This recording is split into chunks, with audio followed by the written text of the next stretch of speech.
ব্যক্তিগত কাৰণত ৰাইজ ক্ষোভিত হৈছে আৰু ৰাজপথলৈ ওলাই আহিছে। প্ৰকৃততে এটা ৰাজনৈতিক এজন নেতাৰ পৃষ্ঠপোষকতাত এই ঠিকাদাৰজনে তেওঁ যিমান কেপাচিটি তাতকৈ বেছি কাম লৈছিলে। উদাহৰণস্বৰূপে তেওঁ নেশ্যনেল হাইৱে কাম লৈছিলে, তেওঁ বালিঘাটৰ পৰা নকছাৰীলৈকে যাব লগা ৰাস্তাটো কাম লৈছিলে আৰু অসম মালাৰ এই কামটো লৈছিলে। কামবিলাক লৈ তেওঁ সময়মতে কৰা নাই।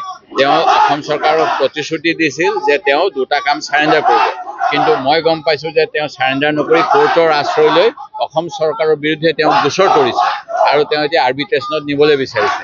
এয়া দুৰ্ভাগ্যজনক। এই গোটেইখিনি হ'বলৈ পালে তেওঁৰ ওপৰত শাসকীয় পক্ষৰ বিভিন্ন নেতা পালি নেতাৰ আশীৰ্বাদ থকাৰ কাৰণে, বিশেষকৈ আমাৰ এই সমষ্টিৰ ভূতপূৰ্ব সাংসদজনৰ কথাই ওলাই যে সাংসদজনৰ লগত তেওঁৰ পাৰ্টনাৰশ্বিপ আছে। সেই গতিকে তেওঁ কাম সময়মতে নকৰা স্বত্বেও তেওঁ কামৰ পৰি কাম দি গৈছে। আপোনালোকে তথ্য যদি চাই দেখা পাব যে এই হৰলাল বোলা মানুহজন খুব বেছি দিন পুৰণা ঠিকাদাৰ নহয়, কিন্তু তেওঁ চৰকাৰী আশীৰ্বাদত বহুত বেছি কাম ল'লে, যিখিনি তেওঁ এতিয়া ৰূপায়ণ কৰিব নোৱাৰি ৰাইজক জীয়াটো ভোগাইছে। আৰু মই ভাবোঁ চৰকাৰে পদক্ষেপ ল'ব লাগে। হয়, শিৱসাগৰৰ ষ্টেচন চাৰিআলিৰ পৰা চুমনি গাঁৱলৈকে যি সংযোগী যিটো ভুৱন চন্দ্ৰ গগৈ পথ, এই পথছোৱাৰ নিৰ্মাণৰ দায়িত্ব শিৱহালালকা নামৰ এজন ঠিকাদাৰক অৰ্পণ কৰা হৈছিলে। কিন্তু আজি তেওঁৰ কৰ্ম কৰাৰ যি 2 বছৰ সময়সীমা বান্ধি দিয়া হৈছিলে, এই 2 বছৰৰ সময়সীমা ইতিমধ্যে যোৱা এপ্ৰিলত পাৰ হৈ গুচি গৈছে। কিন্তু এই যোৱা 2টা বছৰত আচলতে 10% কাম সম্পন্ন কৰিবলৈ তেওঁ সক্ষম নহ'ল।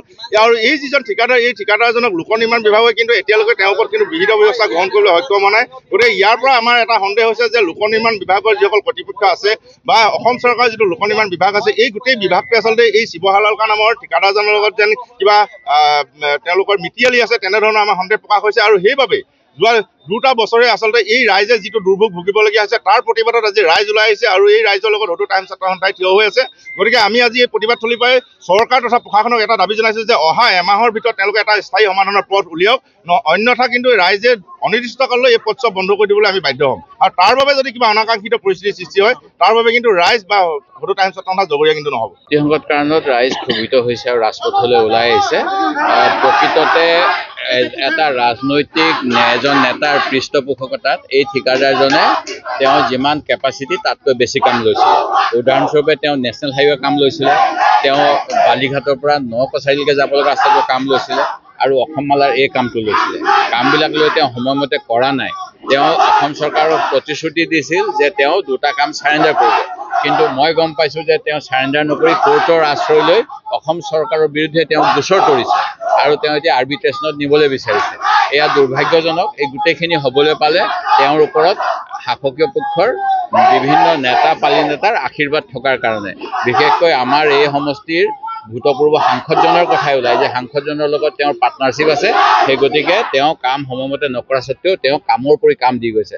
আপোনালোকে তথ্য যদি চাই দেখা পাব যে এই হৰলাল বোলা মানুহজন খুব বেছি দিন পুৰণা ঠিকাদাৰ নহয়, কিন্তু তেওঁ চৰকাৰী আশীৰ্বাদত বহুত বেছি কাম ল'লে, যিখিনি তেওঁ এতিয়া ৰূপায়ণ কৰিব নোৱাৰি ৰাইজক জীয়াটো ভোগাইছে।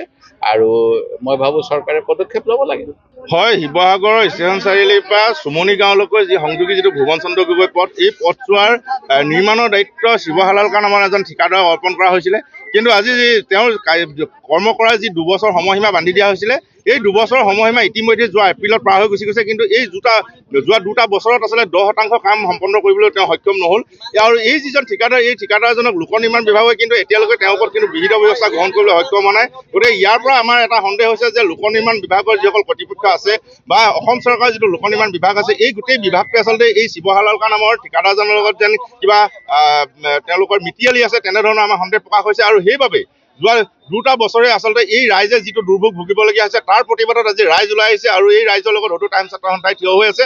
গতিকে আমি আজি এই প্ৰতিবাদ থলী পাই চৰকাৰ তথা প্ৰশাসনক এটা দাবী জনাইছোঁ যে অহা এমাহৰ ভিতৰত তেওঁলোকে এটা স্থায়ী সমাধানৰ পথ উলিয়াওক, অন্যথা কিন্তু ৰাইজে অনিৰ্দিষ্টকাললৈ এই পথছোৱা বন্ধ কৰি দিবলৈ আমি বাধ্য হ'ম। আৰু তাৰ বাবে যদি কিবা অনাকাংক্ষিত পৰিস্থিতিৰ সৃষ্টি হয় তাৰ বাবে কিন্তু ৰাইজ বা হয়তো টাইম ছাত্ৰ সন্থা জগৰীয়া কিন্তু নহ'ব।